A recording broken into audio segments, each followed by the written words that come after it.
We just got a new story out that a 61-year-old grandfather is currently suing Macy's and Sunglass Hut based on mistaken identity. The cost of the lawsuit, or what he's suing for, is $10 million. But it might be even more by the time this is done. This is an outrageous story of a case of mistaken identity, and again, of corporations not treating us as customers, but treating us as criminals just for shopping there. So what really happened is back in January of 2022 in the Houston area, a Sunglass Hut got robbed. It was an armed robbery involving two men, and the Sunglass Hut location had cameras, of course, seeing what happened, and they never caught the suspects. The Sunglass corporation, or their main corporation, along with Macy's, had this facial recognition software. So they used this software and found a suspect. And the problem with it is the video footage they used for their inputs into the software to kind of match somebody with was grainy, not the best quality. So Sunglass Hut let the Houston police know, hey, we got this suspect. We know who it is. And they said it's this guy named Murphy. So the Houston police created this lineup and put Murphy's photo in there. It was actually a booking photo back from the 1980s to 1990s. And someone said, oh yeah, that's the guy. But the problem is, the robbery happened in 2022, but the photo they used of Murphy was from back in the 80s or 90s. And the problem with a lot of this facial recognition software is this software will get its inputs, or where they kind of compare faces to, based on either booking photos or driver's license photos. In his photo, Murphy, even though he did something, according to his lawyers, it was non-violent,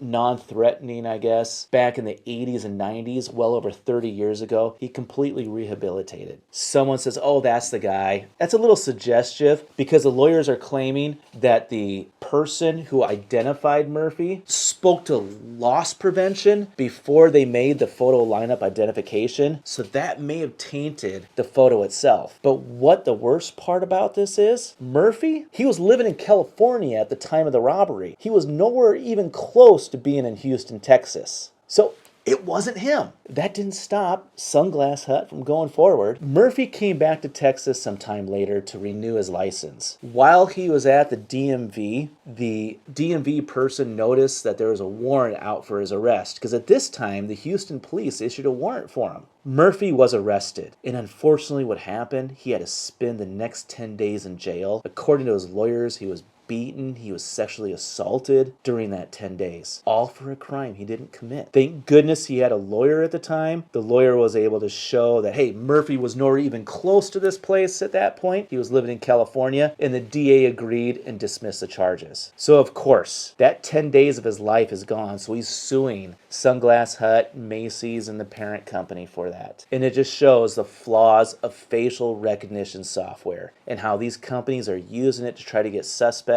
and it's failing. They're not using it properly, and some of the data they're using with it is either grainy photos or photos from 30, 40 years ago. So be careful out there.